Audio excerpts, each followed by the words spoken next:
Hey everyone, hope you guys are enjoying Monster Hunter in whichever fashion you're choosing to play it as.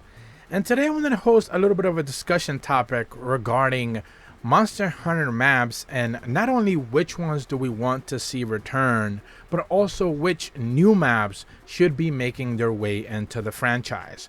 Now, of course, monsters being the highlight experience and the weapons soon thereafter, maps kind of get put onto the side. A lot of people don't necessarily care which environments you're hunting on. At the end of the day, it's about getting the better rewards and better looking armors, and of course having a fun experience. But I do feel like maps actually play a massive role in setting the tone on what it is you're about to experience in each and every individual hunt.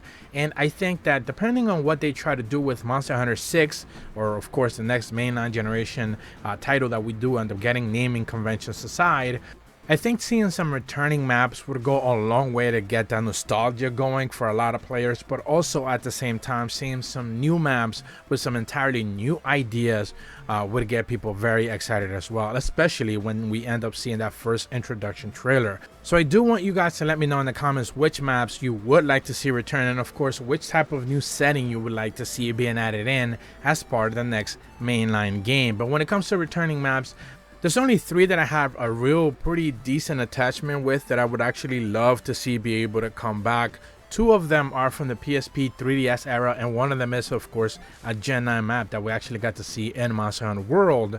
But one of the returning maps that I would love to see first and foremost is the Deserted Island. This one was, I believe, originally introduced back in Monster Hunter 3, which is of course the coastline right near Moga Village. And this is a pretty much deep oceans, oceanic seaside type map, very high in the mountains. And it's one of those maps that I always kind of like had a lot of fun with. Whenever you started that game, you go out and hunt a Kurapeka or a Great Jaggi or Rathalos or whatever, and it's just that same map, that same music. It just kind of sticks to your head. It's one of those first early experiences you end up having, and it's one of the probably the first map I ever played originally when I played the Wii version of, I believe it was Monster Hunter 3, and it just stuck to me, man. It's just one of those maps that always felt unique. It always felt fun, and I enjoyed going back, even though I do think there were better maps alongside in that experience in that game. That one just always stuck to me, and I always wanted to go back. Now, one of the things that we do and we should be able to expect them to do is kind of like what they did with, Rise and Sunbreak. They take old maps like the jungle and they bring them back to life. They add new twists, new ideas, verticality. They make them bigger and better. More monsters appear. It's more dense. Just they reworked the same idea, but they make it completely new, and it feels interesting. And I think in a map that we all basically know, segmented into 2 separate sections, now being completely united into one, that would carry a lot of weight. Now remember, this one I believe also had underwater combat in certain sections of it as well, which I wouldn't necessarily expect them to make the cut. Whether we do think underwater combat is going to be returning or not, I don't necessarily know, or I would imagine that they would try to do that. But at the end of the day, it is one of those maps that I think a lot of people would have a lot of fun with, certainly seeing it come back. Now, the second map that I want to talk about, that is a Monster Hunter 2 original map, but then it got originally, again, reworked. I believe it was Generations. It was originally the Swamp map, but then it was reworked into the Marshlands. Now, this one was probably not the most popular map to some people, probably because it was the most gloomiest of all the maps that we have from the classic days. I believe this was like one of those like original tall, brown, grassy, a lot of trees, moist caves type areas where you got to fight the Bulldrome, I believe, in the wheat fields, which was my favorite area by a lot. But it is one of those original maps that I always loved going back there. It was just one of those fun experiences, and just again passing by Area 8, if I remember correctly, whenever you had to fight a Bufongo or Gem Prey or Ian Prey or whatever it was one of those fun maps there. It had a lot of verticality, which you didn't necessarily see it, of course, because they were segmented maps. You didn't see a lot of the verticality, but you did kind of go up a little bit into the mountains in that map a little bit as well. There was the cave sections. It was, of course, the swampy sections, and it is a map that I think at the end of the day, with modern rendering visuals and of course a brand new engine that it would be reworked in, I think it would look fantastic. It could still end up having that same foggy natural look kind of like a gloomy area, but a lot of monsters, especially monsters that we haven't necessarily seen appear in this map in the original version of it, would get a lot of love there, especially the muddy monsters. Maybe not everyone's favorite monsters, but if they decide to bring up a new monster, the new muddy monster, I think it would get a lot of love, especially in the brand new reworked Marshlands, which again, I always enjoyed that map. I always found it to be fun, and we presume if they are going to bring up elders, they could do something really interesting with monsters appearing in that specific area.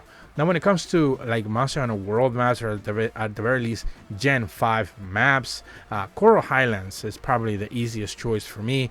Coral Highlands was probably one of the more unique maps in general. I believe the first time that we got to see it, everyone was just kind of like blown away by the way that it looked, because it was probably one of the most colorful maps and one of the more densely looking maps that we ended up getting. It was relatively big. It was a lot of segmented sections off. They felt different.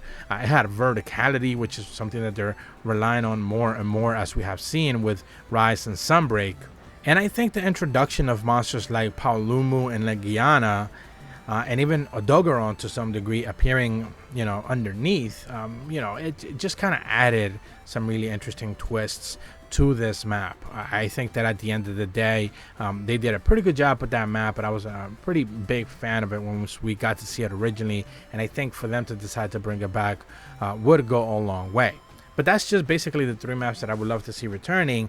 However, I do want them also to bring in entirely new experiences, and I think a more city built type map, a place not necessarily like the Citadel where it was rebuilt or like built on a, let's say, where humans used to live at a previous time. I think a city environment or a town environment has been completely destroyed, something like the Shrine Ruins tried to do very sporadically, through certain houses kind of being destroyed there that we do get to see.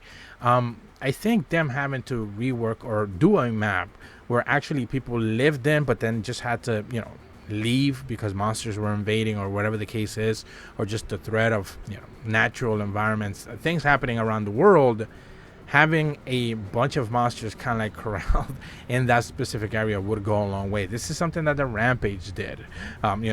Not necessarily lived in areas, but things that were human made structures where monsters kind of like just got to walk around in, got to experience, and it just gives it a different look. It's not placed in a forest, it's not placed in the woods, it's not placed by the ocean.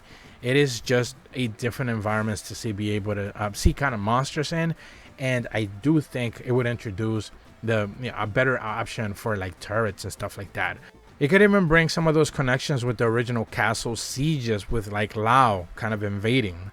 We got to see that in the very first few games, and I think it would go a long way for them to kind of do like man-made structures where of course people lived, maybe even recently, but they had to escape, and then monsters kind of get to invade.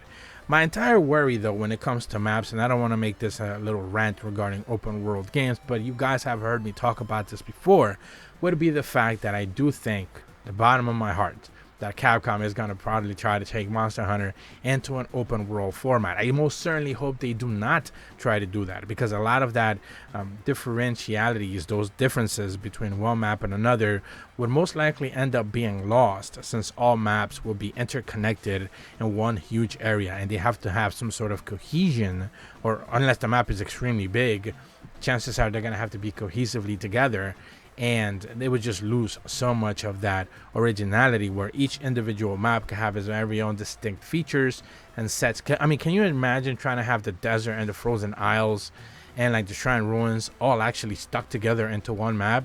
I know they tried that with the Citadel, but it didn't necessarily work. It didn't mesh all that well, I would argue. Each one of those separate areas, like the swamp, felt very tiny. It was just a couple of corridors leading into one slightly semi-open area, and then the frozen areas were no different, with their very own arena sections, and then the Citadel with 2 interconnected areas, and that was pretty much it. Like, it didn't really do it for me, and I know a lot of people like the Citadel, although I think it was one of the biggest maps. I don't think it was, just that much of a great map at the end of the day, and I would like them to at the very least stick to unique maps. You load into a map, whatever, and then you have your own explorations there, but having one big massively connected map, I don't necessarily think would carry over very well. But at the end of the day, every game is going open world, and I think Monster Hunter would lose a lot of its uniqueness if they decide to do that. But I'm hoping that they choose not to do that. But do let me know in the comments what maps you would like to see making a return, and what kind of new ideas you would love to see in a brand new map for Monster Hunter Generation 6. If you're brand new to my channel, though, be sure to leave a like and subscribe. Hit the bell to receive notifications when the videos go up. And as always, thank you so much for watching. See ya.